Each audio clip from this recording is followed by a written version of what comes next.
Bonjour à tous, c'est Présentation de Comics pour l'émission numéro 3. Donc je commence par une parenthèse, donc désolé de ne pas avoir fait de vidéo pendant 3 semaines, j'étais en vacances.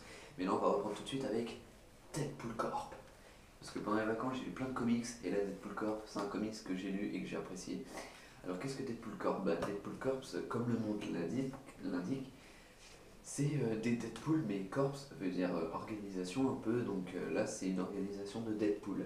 En fait Deadpool doit aller dans différentes dimensions pour aller chercher lui-même, sauf que il n'est pas pareil dans toutes les dimensions. Par exemple, là, il y a Lady Deadpool qui est ici, c'est une fille donc.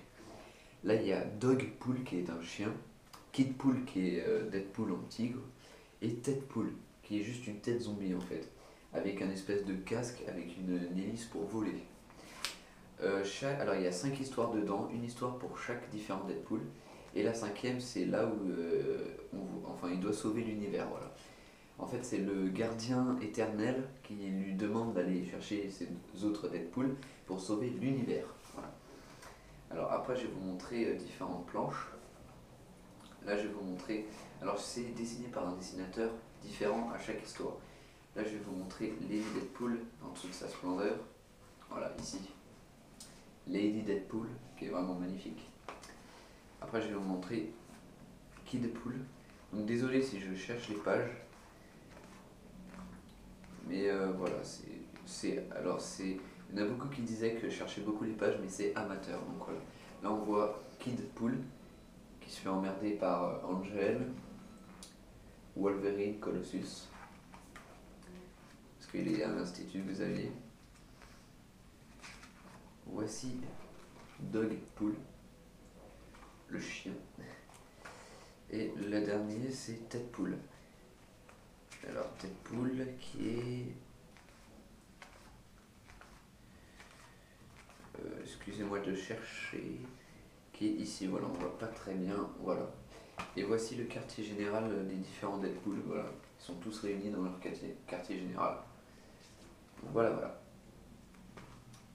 voilà. Aussi, un petit. En fait, au début, j'ai cru que ça allait être bizarre parce que la dernière histoire est dessinée par Kyle Baker et c'est vraiment dessiné un peu manière, je sais pas comment l'expliquer, vous voyez par vous-même, je sais pas si on voit très bien. Mais voilà, par exemple, regardez l'équipe, c'est pas du tout la même, c'est fait comme si c'était en image de synthèse faite par ordinateur. Je sais pas si j'arrive à bien me faire comprendre. Et j'ai cru que ça allait être un mauvais, par exemple, voilà, Dogpool, quand il est dessiné par Kyle Baker, ce que c'est. J'ai cru que ça allait être une mauvaise chose que ça soit dessiné comme ça, mais en fait non, parce qu'en fait on lit et on se laisse absorber, on va dire, par les illustrations qui sont vraiment magnifiques. Kidpool qui est en train de manigancer un coup avec Cyclope, alias Scott Summers. Vous pouvez le trouver à 12 € dans tous les bons kiosques, dans toutes les bonnes librairies, je veux dire, ou dans tous vos bons Leclerc à Espace Culturel, c'est pour ça que j'aime bien Leclerc. Voilà, donc vous pouvez le trouver dans toutes les bonnes librairies. C'est du tout bon, c'est que des bonnes histoires, c'est vraiment, on se laisse vraiment aller dedans. C'est 12 €. Je l'ai eu pour moins cher parce qu'ils font des réductions souvent quand on achète des livres. Et je vous dis à la prochaine pour l'émission numéro 4. Salut à tous.